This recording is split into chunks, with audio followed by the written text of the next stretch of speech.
Get on the ground. Do it now or I'll put you in the dirt myself." The command was followed by the metallic clack of a service weapon being unholstered. Sergeant Miller didn't wait for a response. He lunged forward, his face twisted in a mask of adrenaline and unchecked authority. He grabbed Elias Thorne by the shoulder of his charcoal cashmere suit, the fabric bunching under Miller's gloved fist. With a violent, sweeping kick to the back of Elias's knee, Miller forced the man down onto the cold, damp pavement of the precinct parking lot.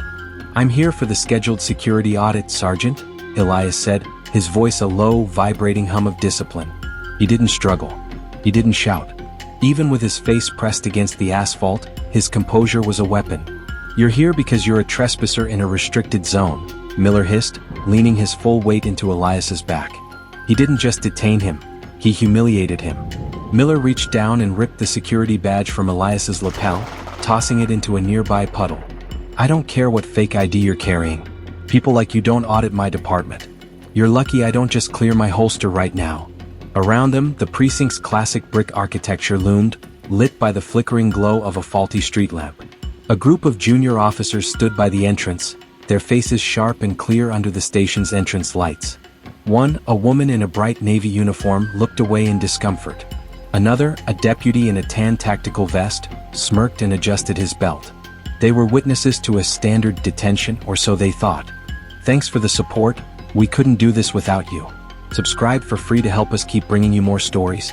Where are you watching from? Drop your city and country in the comments." Now back to the story. Miller finally hauled Elias up, dragging him toward the heavy steel holding cells. "You're going to learn about respect tonight," Miller sneered, shoving Elias into a cold, concrete room. The heavy iron door slammed shut with a final, echoing boom. Elias stood in the center of the cell, adjusting the cuffs of his charcoal suit. He didn't look at the walls.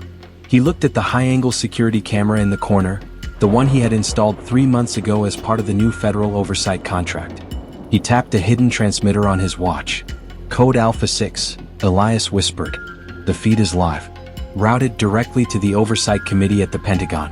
Let them see the hospitality their primary contractor is receiving." For the next hour, Elias sat in total silence. He didn't ask for a lawyer. He didn't ask for water. He watched as the precinct's elite, the high-ranking detectives in their colorful pinstripe suits and silk ties, passed by his cell, offering nothing but mocking stares. They thought they had a nobody in a cage.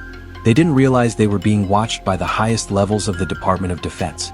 The silence in the precinct was shattered at 3:17 p.m. when every desk phone in the building began to ring simultaneously. In the holding cell, Elias Thorne didn't move. He simply watched the red recording light on the corner camera pulse like a steady heartbeat. In the captain's office, the atmosphere shifted from arrogance to sheer terror. Captain Holloway stared at his monitor as a high priority, encrypted video feed overrode his system. It wasn't a local call. The caller ID displayed a direct line from the Pentagon Oversight Committee. "Captain," a voice boomed, cold, military and lethal. "We are currently watching a live stream of your sergeant assaulting the CEO of our primary defense contractor. You have exactly 60 seconds to release Elias Thorne and 5 minutes to explain why your department shouldn't be defunded by sunrise." Holloway's face turned a ghostly shade of white. He sprinted out of his office, his heavy boots thundering against the classic hardwood floors of the hallway. He didn't send a deputy, he grabbed the keys himself. "Miller, what have you done?" Holloway screamed as he reached the cells. Sergeant Miller, still leaning against a desk in his navy pinstripes, looked up with a smirk. "Just processing a trespasser, Cap. He's nobody. He's the man who owns the air you breathe."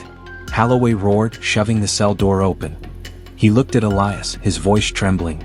"Mr. Thorne, please. Was a mistake. A procedural error. We can fix this." Elias stood up slowly, smoothing the charcoal cashmere of his blazer. He didn't look at Holloway. He looked directly at Sergeant Miller, who was now standing frozen, his smirk replaced by a look of dawning horror. "It wasn't an error, Captain," Elias said, his voice a calm, surgical strike. "It was an audition. And your department failed.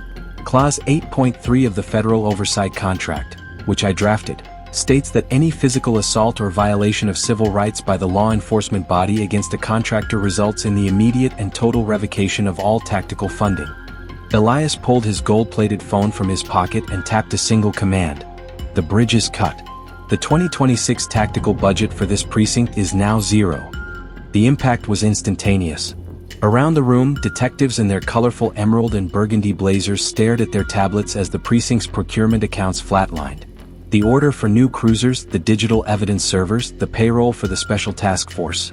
Everything vanished in a digital blink. "You can't do this," Miller shouted, stepping forward. "One mistake doesn't end a department."